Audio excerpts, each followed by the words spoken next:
Hi friends, welcome to V-Teach. Today I want to discuss digital signatures. So in our cryptography, this has very good concept. In previous algorithms, in symmetric or asymmetric encryption algorithms, you are providing authentication and integrity. When you are doing in symmetric key, same key you are using for encryption and decryption. If it is a asymmetric encryption techniques or asymmetric cryptography, you are using two keys. One is private key and another one is public key.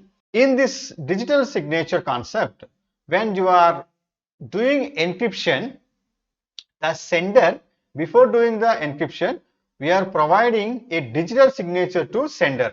Then the sender is sending the text from source to destination, that means A to B. The receiver will receive the message with a digital certificate. Then the receiver thought that okay, this message was sent by sender only.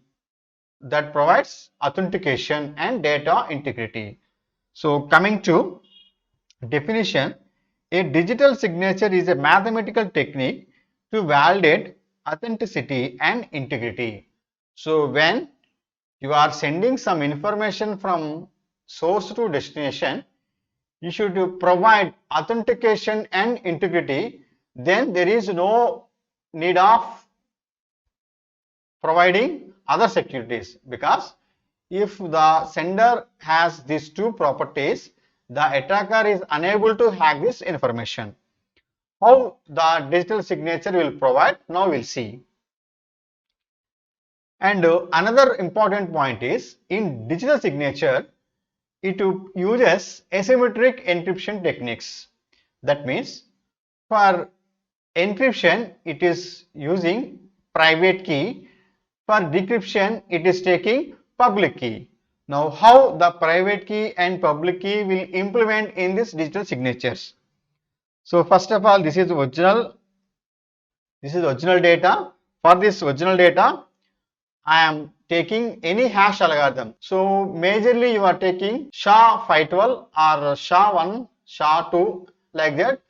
That depends on user requirement. Secure hash algorithm you are implementing. So this is one-way hash function. So here you are taking this private key. By using this private key, you are doing encryption. After that, you are providing this digital signature. Then only you are transforming this message to destination. So here, by using the same hash algorithm, the receiver also decrypting this message. So by using public key, by using the public key of A, he is decrypting this digital signature and validating the hash function value. So now in the digital signature, mainly we will discuss about digital signature standard DSS and DSA. Now this DSS, digital signature standard, US government has approved this signature scheme because it provides more security when compared to the other algorithms.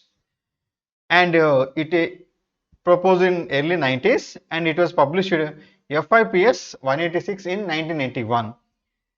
After it has some revisions, so finally in 2000 a full-fledged digital signatures were introduced, and always it uses SHA algorithm only. Why it uses only SHA algorithm? Actually, in public key cryptography you have RSA, elliptical curve cryptography, Diffie-Hellman, like that. You have so many algorithms, but it uses only this SHA only, because in SHA the major bit size is 512. So minimum 512, it is greater than 512.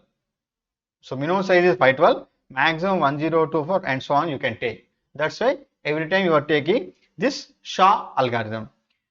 Now in FIPS 186 it includes alternative RSA and elliptical curve signatures also. Now coming to this digital signature algorithm, it creates a 320-bit signature. So that depends on our user requirements. we are generating this digital signature, and when we are taking a key value of 512 minimum and maximum 1024, and it is smaller and faster than RSA, a digital signature scheme only. So you are applying encryption by using private key, and security depends on difficulty of computing discrete logarithmics. So in discrete logarithmics, you are finding the primitive roots. So when you are finding the primitive roots, then you are substituting in those hash functions. Then how this digital signature algorithm will work? So initially you are taking this message and you are taking this hash function. After that, this is private key. So in digital signature, the encryption is done with private key. After that, we are doing this padding. Now we have to decode this hash value because authentication purpose. Now I am taking the hash function value. I am taking one value. Now to decrypt this hash value, I will get one value.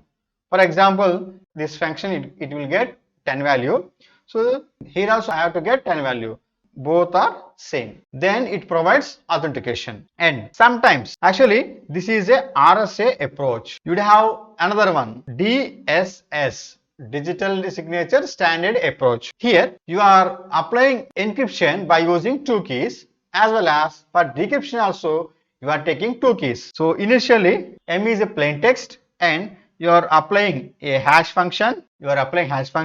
And this is the key value, and where G is global values and public key and private key. So you are doing the padding process. Finally you will get the encrypted text. So coming to decryption, here this is the hash value. So in the decryption also same hash value and G value. G means global value, so private key and public key. So he has to verify.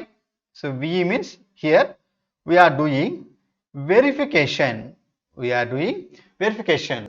original message was sent by sender only. So these are the two approaches, RSA and DSS approach. Now DSA key generation. How you are generating this DSA key generation? Here initially I am taking three values, P, Q and G. So where Q is randomly taking a 160-bit value. So after that I am taking a P value. It is a prime value. So it is in the form of 2 power L. Now I am finding the prime factor of Q. Now choosing G value. So where G equal to H power P minus 1 by Q. So while taking this formula, you should verify these two operations, because when the two numbers becomes prime numbers, so if you want to find out a relatively prime numbers, if both are relatively prime, then you have to find out a primitive roots. After that you are finding the private key and public key. So X less than Q, where X is a random number, and compute Y value. So where Y equal to G power X mod P. Already you know the X value and P value. Now the digital signature creation. After signing the message, so it generates a random signature K. Already in the previous slide, here I am taking the X value is also random number. Here also the K value is random number, and the key should satisfy the Q value. So already you have taken the key is 160. Now here K must be a random, be destroyed after use and never be reused. So it always satisfy the condition only, because if the condition fails, then you have to choose another number. Now compute R and S to generate digital signature, where R equal to G power K mod P and mod Q, and S equal to K inverse H of M plus XR, where R and S are two parameters of digital signatures. Now send this signature with message. Generally I am sending, this is M value. For this message I am sending R comma S. Now verification. The user has sent the original message or not. Now how to verify this signature?